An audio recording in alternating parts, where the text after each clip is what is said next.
What's up, guys? Welcome back to Lily Rivera Bridal, and I am Lily. I am here to show you, I think this would be lesson number 3.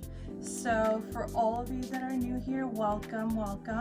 I am a wedding dress designer. I have my own bridal boutique and studio, and I make everything from custom bridal to custom designs, my own collection, which I have shown in New York Fashion Week, and also just have a retail store where brides come in and just pick up from our collection.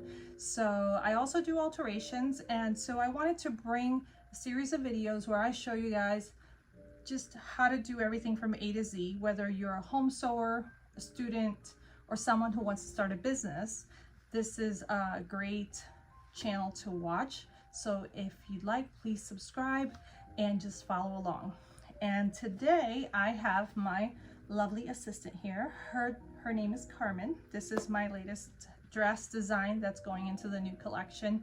And I wanted to bring it here because I wanted you guys to see that, you know, I basically started with no sewing skills. I just knew I could sew like buttons or just do a little basic stitch by hand. That was it. So when I went into fashion design school, I learned all the very important starting skills that you need, but the rest you're just going to learn with, you know, just trial and error and just things that you will gain experience and skills on as you go along. You just have to be very patient. So today what I'm going to show you guys is what I got on my first day of school. I thought I was just going to go in and start making all those cool clothes, and no, first you have to know how to control the machine. So if you are absolutely starting from scratch right now, you just got a machine, have no idea, I suggest for each machine, you know, every machine has their own manual, and sometimes there's videos on YouTube for your specific machine, how to thread it, how to maintain it.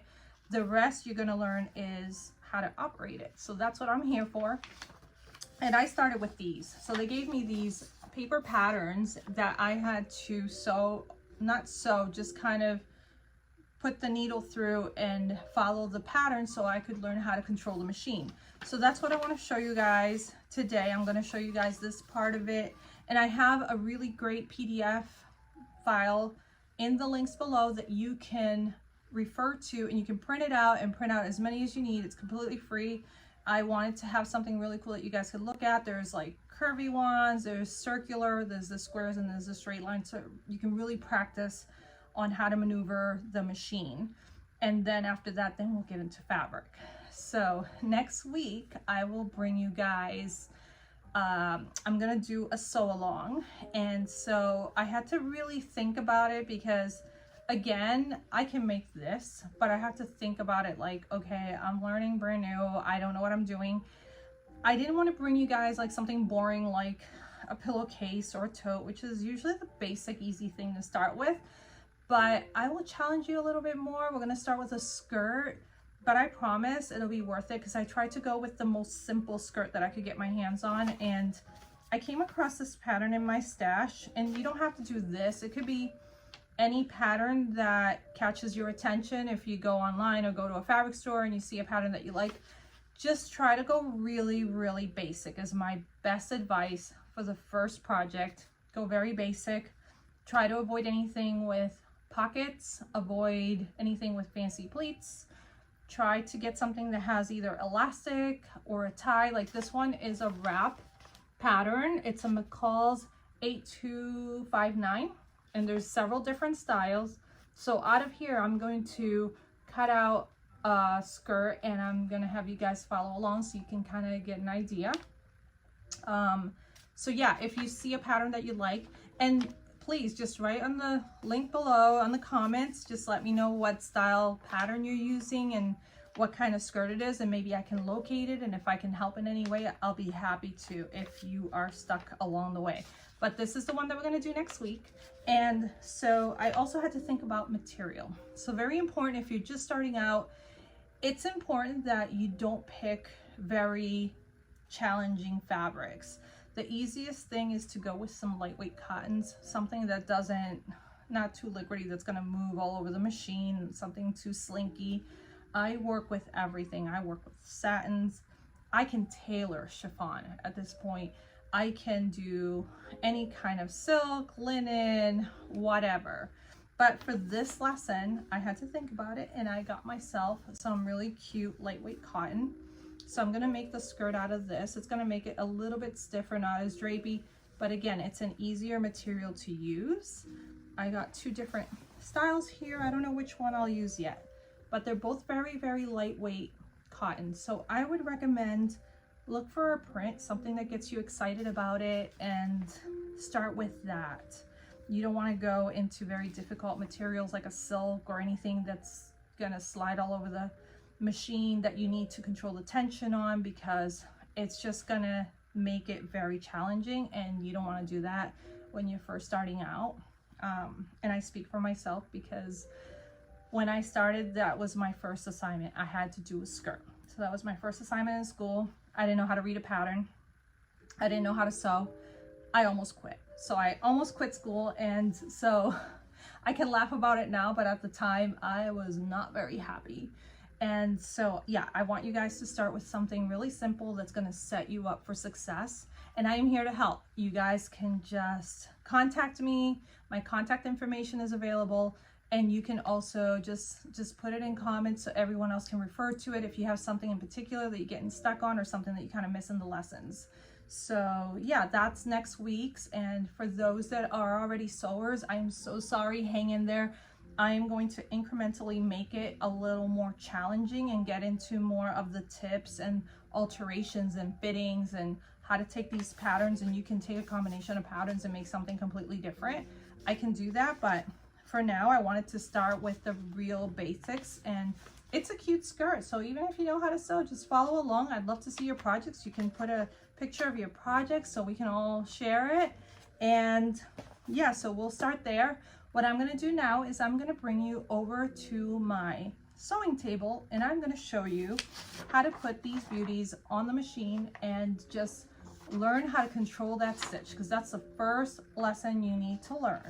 Okay, I'm back at one of my sewing stations, and I want to show you guys my favorite. So she'll always be my favorite. This is my Singer heavy duty basic machine. Highly recommend it for anyone who is learning or someone who is not learning. It's just a good machine. It's very basic, and that's what I love about it. So even though I have the fancy industrials, I continue to use this machine in my workroom because sometimes I just don't feel like switching out the threads, and this is just easier. I mean, take a look at this. I'm gonna pull out the thread right now. So when I go to switch out a thread, it's really easy to just switch it out. So I love that about the machine. I'm gonna pull out my, and it's got a clear bobbin feed, so you can look inside and you can actually see if you're running low on your bobbin thread, which is something that one day you're gonna learn the hard way, that it's gonna run out on you and you're sewing away and don't realize that you're not sewing at all. Yeah, that's gonna happen. So anyways, want to show you this part. Let me put the camera closer to what I'm doing here. So this is the one that I was saying I just did like a straight stitch, and I want to kind of demo like how you guys would be doing this. So you would put the foot down, and I'm going to put a foot pedal here, and you're just going to sew in a straight line until you get control of it. So when you're first starting out, it might kind of move on you a little bit, and that's okay. That's part of the practice. So when I stop, the trick is I want the press a foot, the needle up. So the needle shaft is up, and let me see if I can zoom in on this, and I don't know if you can see the little holes there, but you can kind of see they're pretty straight, right? So that's what you want. You want to do that on each pattern, and if you're not straight like that, that's okay. Eventually it's going to get easier for you. And then for this one, let me see if I can get the camera just a little bit closer. I'm just going to show you guys on the square. I'm going to put my foot down, my presser foot right at the corner to start, and basically I want to do a straight line of sewing, and then when you get to the end, the key is you want to have that needle down, and you can see I kind of controlled my presser foot on the bottom, so I could do that. Now I'm going to lift the lever here. I just twisted the paper as if this was fabric, so this would be like if you're working on a corner or something, this is ideally what you want to do. And then you're going to work your way and just kind of move the paper along. And then I'm getting to the end, and same thing again, bringing it down, lift up the presser foot. And there's a lot of, I noticed there's videos about this on YouTube, so if you have to reference to another one to get a good idea on how to do this, by all means do that, because mainly you just want to practice this, and it's not going to be perfect, and that's okay, but I think right now you'll get the idea of it. So I want to show you guys my little corners here. See, and I just stopped it right there, continued here, corner, and back up. So that's what you want to achieve with it. So that was it for today. I hope you guys enjoyed the lesson, and if you did and you want to follow along with all the future lessons and tips, and including business and branding that I will be adding into this list of videos that I'm going to do for you guys, just hit the subscribe button and don't forget to like the video. I really want to reach as many people as possible that want to go on this journey with us. So thank you for following along, and I will see you next time.